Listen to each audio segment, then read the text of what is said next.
Sitting in the morning sun, I'll be sitting when the evening comes, watching the ships roll in, and then I'll watch them roll away again. Hey, it's Nate with another piano tutorial. Today I'm doing Sittin' on the Dock of the Bay by Otis Redding. This is a classic, such a calm and groovy, feel-good tune. The chords themselves are really easy, and I'll give you a few different rhythm options to get that groove going. Let's jump in.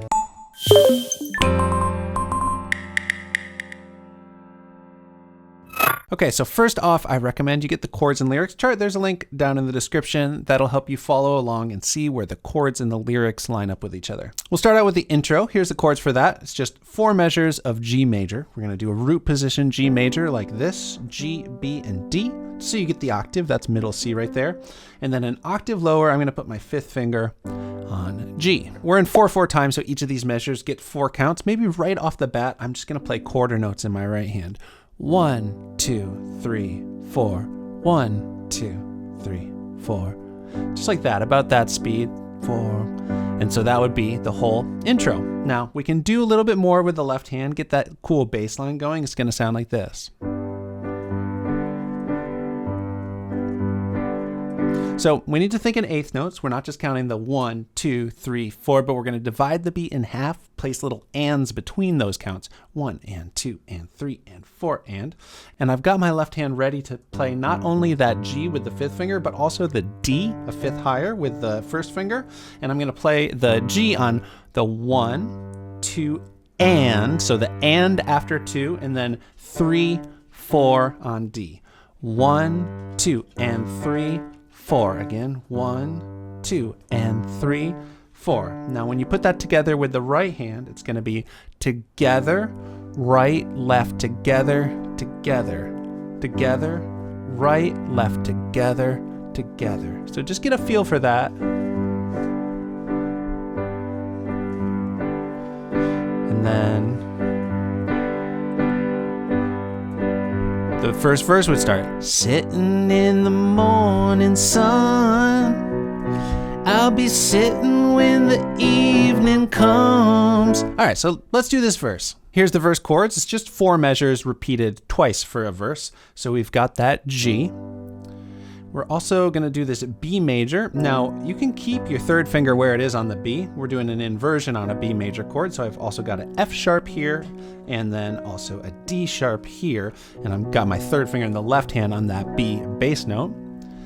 Then we're gonna come up to this C, also an inversion, so it's really smooth in terms of the hand movement between the chords. So that's G, C, and E. Got my 2nd finger here on the C bass note, and then finally an A major. Once again, really smooth. My right hand 5th finger stays on that E, and we've got A, C sharp, and E, just root position, and I'm using my 4th finger here on the A. So just get used to switching between those, the G, the B, the C, and the A, all major chords. Like I said, I'm gonna build the groove up to a place that sounds really cool, but might be kind of tricky for some of you to play and sing at the same time. So I'll start a little easier and then give you some options. The easiest way would just be to do quarter notes. Sitting in the morning sun, I'll be sitting when the evening comes. And then the next step there would be to add a little bit more rhythm in the left hand. Once again, using the 8th notes. The main rhythm I'm gonna do in the left hand is gonna be playing beat 1, the and after 2, the 3, and then the and after 4. So start slow. 1 and 2 and 3 and 4 and 1 and 2 and 3 and 4 and sitting in the morning sun, I'll be sitting when the evening comes, watching the ships roll in.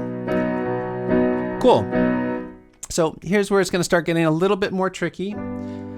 The piano and guitar is not quite as relentless as that on the recording. And to be clear, we're not just copying the piano on the recording because we're trying to capture the energy of the whole experience of the recording, which includes drums and the guitar. So, but the quarter notes is a little bit much. I'm gonna not play on beat 3, which would sound like this. 1, 2, and 3, 4, and 1, 2, and 3, 4. So here is that main core rhythm mapped out just to get the hang of it here. You can think of it as together, right, left, left, right, left, together, right, left, left, right, left, together, right, left, left, right, left, together, right, left, left, right, left. All right, cool. So once you have the hang of that, the next step has to do with not all the chord changes are the same. So, for example, from the G to the B, that B actually hits an 8th note early. It anticipates a little bit on the and after 4. 1, 2, and 3, 4, and 1, 2, and 3, 4, and you can hit the C right on the downbeat. So here is mapped out like we did a second ago with the right and left, but as you can see, the right and left hand hit together on the and after 4, and then because of that, they don't hit together on beat 1 of the next measure. It's just the whole thing kind of gets scooched up an 8th note, and then you sort of just resume on beat 2. So just following this for that change from the G to the B. 1, 2, and 3, 4, and 1, 2, and 3, 4, and then C you can just hit on the downbeat as we were doing before. Sitting in the morning sun, I'll be sitting when the evening comes. Okay, so that's a big feature of the song, this little chromatic walk down. It's really nice. Easiest way to do it is just to do it in the left hand with the bass notes. Fingering gets a little bit weird. I like to just do 2, 3, 4, 4 there. So of course that's C, B, A sharp, and A. Actually, I just moved my 3rd finger that time. I don't think I do it the same way every time. Just figure out what works for you. The timing of that is going to be 1, 2, and 3, and 4, and. So this is another one where it anticipates the measure with that hit together on the new chord, an 8th note early at the end of the previous measure.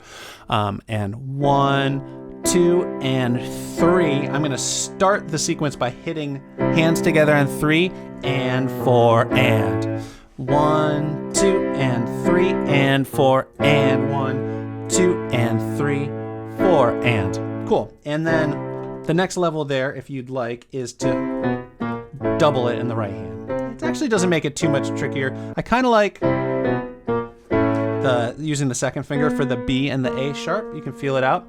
So let me slowly sing through a little bit of that verse again with all these details. Sitting in the morning sun, I'll be sitting when the evening comes, watching the ships roll in, then I'll watch them roll away again. Cool. That leads into the chorus, which I'll do in one sec. The final thing I want to mention is you can add an extra left hand hit on the and after 3 if you like. So instead of just 1, 2, and 3, 4, and you could do 1, 2, and 3, and 4, and. I especially like doing that on the B before the C. It's more notes, so you might find it more complicated. I actually find it a little bit easier to just get in that groove. So I'm going to kind of do both ways throughout the song. I'm going to throw in those extra hits when my body's feeling it. All right, so let's take a look at that chorus. Here's the chords for that.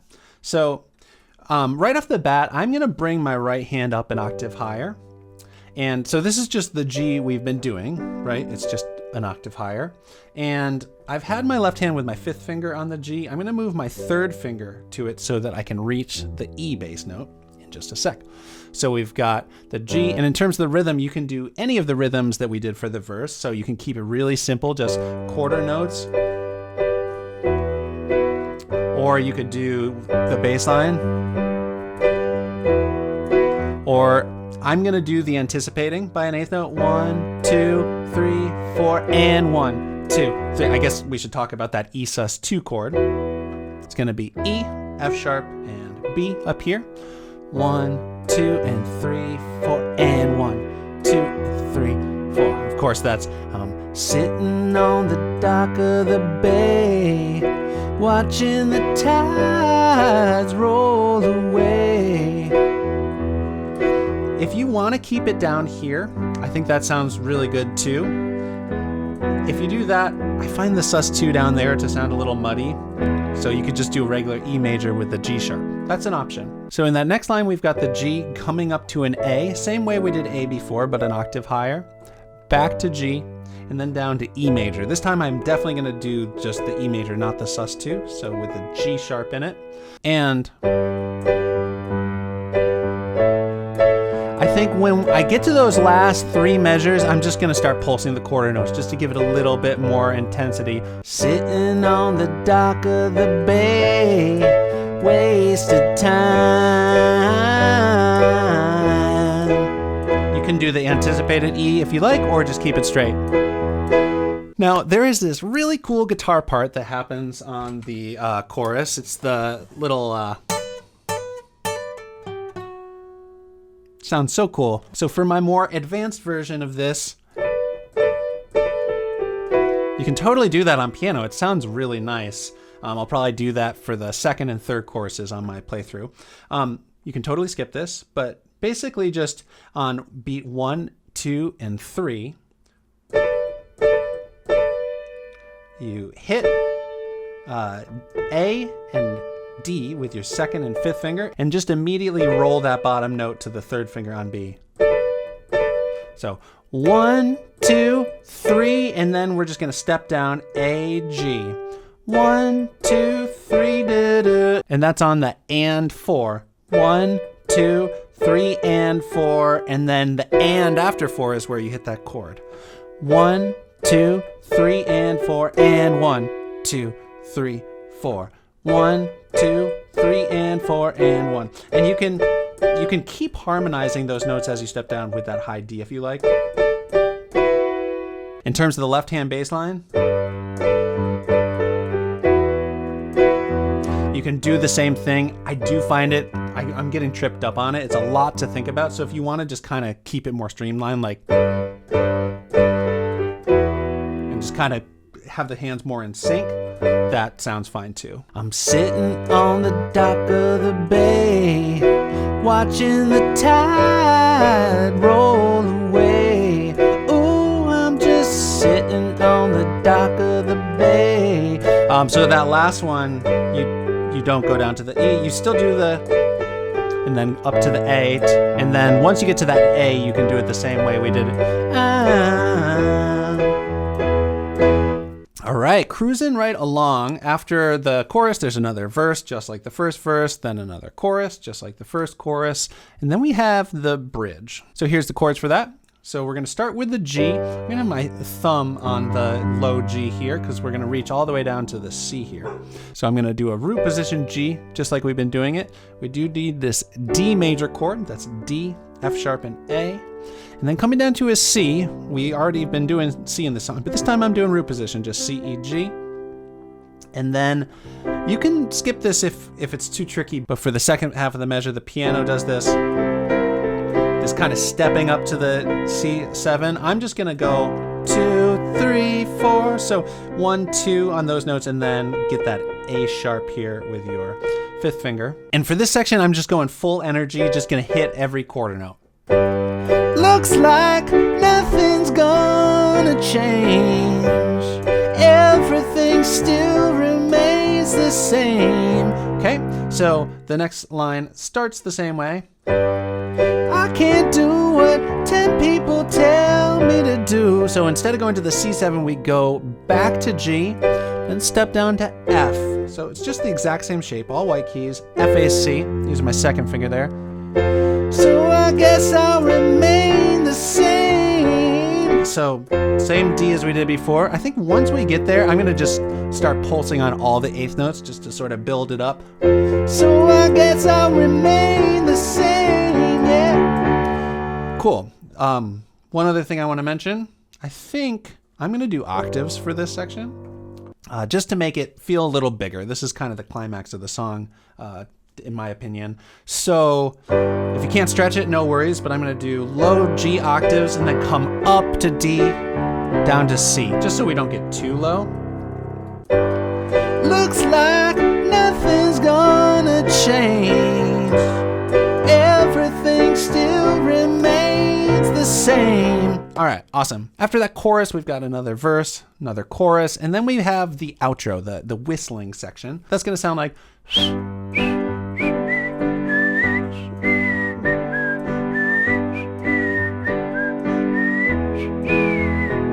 I'm a really bad whistler, just ignore it. But it's 3 measures of G, so here's the chords.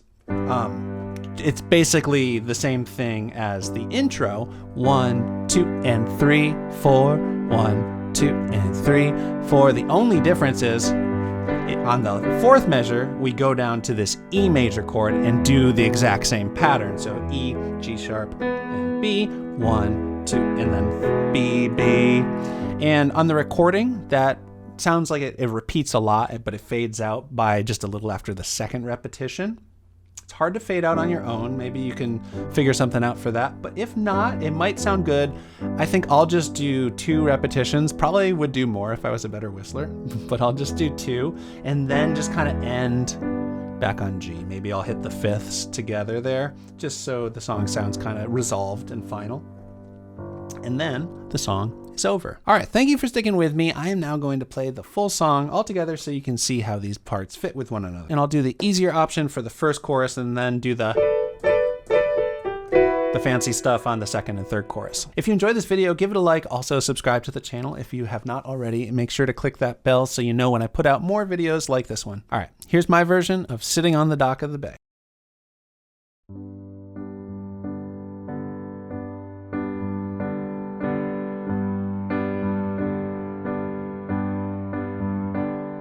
Sitting in the morning sun, I'll be sitting when the evening comes, watching the ships roll in, and then I'll watch them roll away again.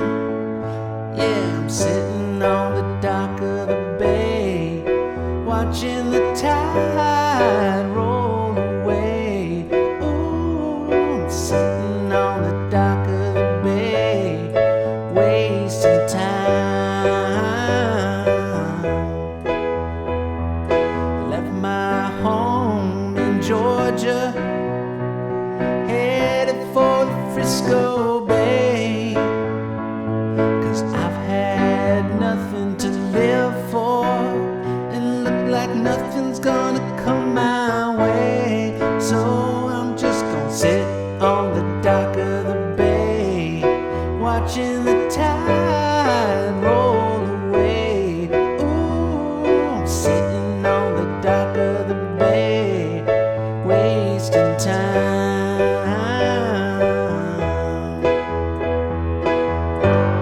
Look like nothing's gonna change. Everything still remains the same. I can't do what 10 people tell me to do, so I guess I'll remain the same. Yeah, sitting here resting my bones in this lonely